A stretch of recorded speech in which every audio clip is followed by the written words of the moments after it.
Chapter 60. Sansa. The torches shimmered brightly against the hammered metal of the wall sconces, filling the Queen's ballroom with silvery light. Yet there was still darkness in that hall. Sansa could see it in the pale eyes of Sir Ilan Payne, who stood by the back door still as stone, taking neither food nor wine. She could hear it in Lord Giles's racking cough, and the whispered voice of Osney Kettleback when he slipped in to bring Cersei the tidings. Sansa was finishing her broth when he came the first time, entering through the back. She glimpsed him talking to his brother Osfred.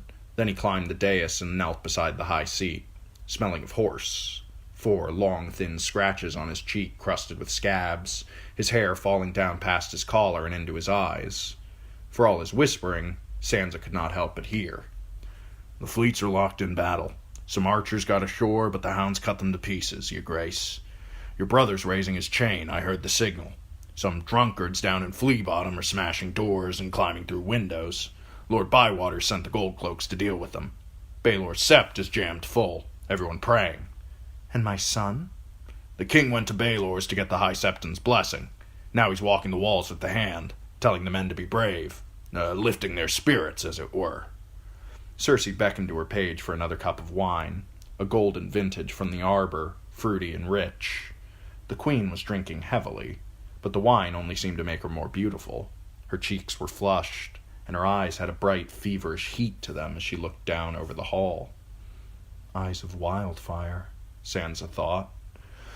Musicians played, jugglers juggled, Moonboy lurched about the hall on stilts making mock of everyone, while Sir Dantos chased serving girls on his broomstick horse. The guests laughed, but it was a joyless laughter, the sort of laughter that can turn into sobbing in half a heartbeat. Their bodies are here, but their thoughts are on the city walls, and their hearts as well. After the broth came a salad of apples, nuts, and raisins. At any other time it might have made a tasty dish, but tonight all the food was flavored with fear. Sansa was not the only one in the hall without an appetite. Lord Giles was coughing more than he was eating. Lawless Stokeworth sat hunched and shivering, and the young bride of one of Sir Lancel's knights began to weep uncontrollably. The Queen commanded Maester Franken to put her to bed with a cup of dream wine. "Tears," she said scornfully to Sansa as the woman was led from the hall. "The woman's weapon, my lady mother used to call them. The man's weapon is a sword. And that tells us all you need to know, doesn't it?" "Men must be very brave, though," said Sansa, "to ride out and face swords and axes, everyone trying to kill you. Jaime told me once that he only feels truly alive in battle and in bed." She lifted her cup and took a long swallow. Her salad was untouched. "I would sooner face any number of swords than sit helpless like this, pretending to enjoy the company of this flock of frightened hens." "You asked them here, your grace. Certain things are expected of a queen. They'll be expected of you should you ever wed Joffrey. Best learn." The Queen studied the wives, daughters, and mothers who filled the benches. "Of themselves the hens are nothing, but their cocks are important for one reason or another, and some may survive this battle. So it behooves me to give their women my protection. If my wretched dwarf of a brother should somehow manage to prevail, they'll return to their husbands and fathers full of tales about how brave I was, how my courage inspired them and lifted their spirits, how I never doubted our victory even for a moment. And if the castle should fall, you'd like that, wouldn't you?" Cersei did not wait for a denial. "If I'm not betrayed by my own guards, I may be able to hold here for a time. Then I can go to the walls and offer to yield to Lord Stannis in person. That will spare us the worst. But if Maegor's holdfast should fall before Stannis can come up, why then, most of my guests are in for a bit of rape, I'd say. And you should never rule out mutilation, torture, and murder at times like these." Sansa was horrified. "These are women, unarmed and gently born. Their birth protects them," Cersei admitted, "though not as much as you'd think. Each one's worth a good ransom, but after the madness of battle, soldiers often seem to want flesh more than coin. Even so, a golden shield is better than none. Out in the streets, the women won't be treated near as tenderly, nor will our servants. Pretty things like that serving wench of Lady Tanda's could be in for a lively night. But don't imagine the old and the infirm and the ugly will be spared. Enough drink will make blind washerwomen and reeking pig girls seem as comely as you, sweetling. Me? Try not to sound so like a mouse, Sansa. You're a woman now, remember? And betrothed to my firstborn. The queen sipped at her wine. Were it anyone else outside the gates, I might hope to beguile him. But this is Stannis Baratheon. I'd have a better chance of seducing his horse. She noticed the look on Sansa's face and laughed. Have I shocked you, my lady? She leaned close. You little fool.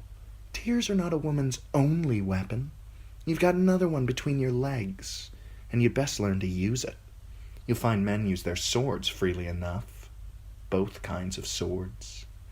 Sansa was spared the need to reply when two kettlebacks re-entered the hall. Sir Osmond and his brothers had become great favorites about the castle. They were always ready with a smile and a jest, and got on with grooms and huntsmen as well as they did with knights and squires. With the serving wenches they got on best of all, it was gossiped. Of late, Sir Osmond had taken Sir Clegane's place by Joffrey's side, and Sansa had heard the women at the washing well say that he was as strong as the Hound, only younger and faster. If that was so, she wondered, why had she never once heard of these kettlebacks before Sir Osmond was named to the Kingsguard? Osney was all smiles as he knelt beside the queen. The hulks have gone up, your grace. The whole Blackwater's awash with wildfire. 100 ships burning, maybe more. And my son? He's at the Mudgate with the Hand and the Kingsguard, your grace.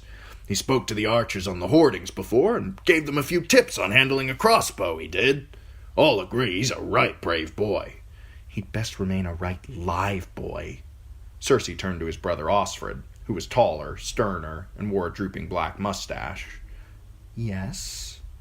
Osfred had donned a steel half-helm over his long black hair, and the look on his face was grim.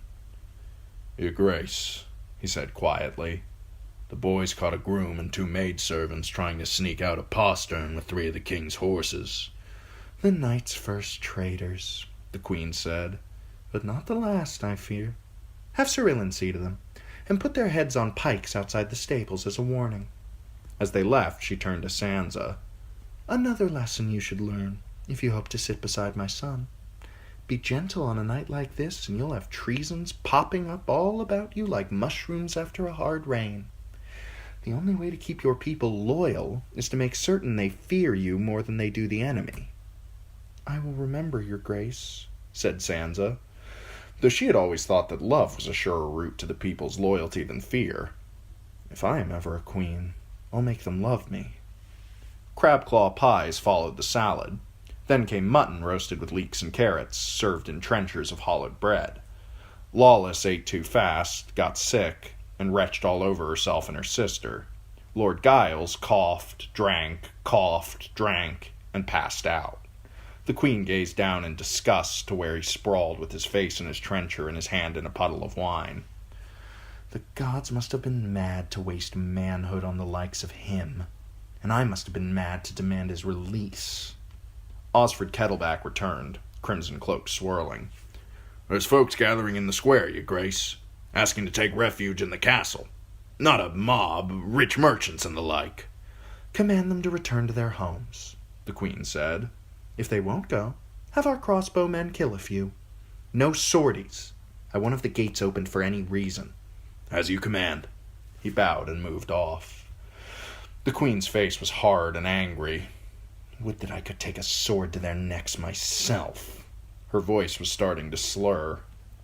When we were little, Jaime and I were so much alike that even our Lord Father could not tell us apart. Sometimes as a lark we would dress in each other's clothes, and spend a whole day each as the other. Yet even so, when Jaime was given his first sword, there was none for me. What do I get? I remember asking. We were so much alike. I could never understand why they treated us so differently. Jaime learned to fight with sword and lance and mace, while I was taught to smile and sing and please. He was heir to Casterly Rock, while I was to be sold to some stranger like a horse, to be ridden whenever my new owner liked, beaten whenever he liked, and cast aside in time for a younger filly. Jaime's lot was to be glory and power, while mine was birth and moonblood. But you were queen of all the 7 kingdoms, Sansa said. When it comes to swords, a queen is only a woman, after all. Cersei's wine cup was empty. The page moved to fill it again, but she turned it over and shook her head. No more. I must keep a clear head. The last course was goat cheese served with baked apples. The scent of cinnamon filled the hall as Osney Kettleback slipped in to kneel once more between them. Your Grace, he murmured, Stannis has landed men on the tourney grounds, and there's more coming across. The Mudgate's under attack, and they've brought a ram to the King's Gate. The imp's gone out to drive them off. That will fill them with fear, the Queen said dryly. He hasn't taken Joff, I hope. No, your Grace. The King's with my brother at the Whores, flinging antlermen into the river. With the Mudgate under assault? Folly! Tell Sir Osmond I want him out of there at once. It's too dangerous. Fetch him back to the castle. The imp said, It's what I said that ought concern you. Cersei's eyes narrowed. Your brother will do as he's told, or I'll see to it that he leads the next sortie himself, and you'll go with him. After the meal had been cleared away, many of the guests asked leave to go to the sept. Cersei graciously granted their request. Lady Tanda and her daughters were among those who fled. For those who remained, a singer was brought forth to fill the hall with the sweet music of the high harp. He sang of Jonquil and Florian, of Prince Aemon the Dragon Knight and his love for his brother's queen, of Nymeria's 10,000 ships. They were beautiful songs, but terribly sad. Several of the women began to weep, and Sansa felt her own eyes growing moist. Very good, dear. The Queen leaned close. You want to practice those tears. You'll need them for King Stannis. Sansa shifted nervously. Your Grace? Oh, spare me your hollow courtesies. Matters must have reached a desperate strait out there if they need a dwarf to lead them. So you might as well take off your mask. I know all about your little treasons in the Godswood. The Godswood? Don't look at Sir Dantos. Don't. Sansa told herself. She doesn't know. No one knows. Dantos promised me. My Florian would never fail me. I've done no treasons. I only visit the Godswood to pray. For Stannis. Or your brother, it's all the same. Why else seek your father's gods?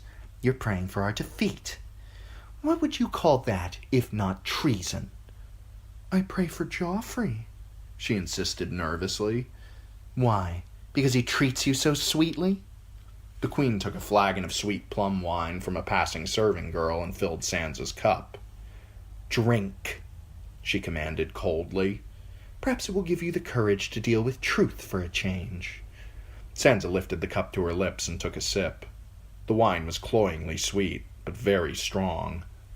You can do better than that, Cersei said. Drain the cup, Sansa. Your queen commands you.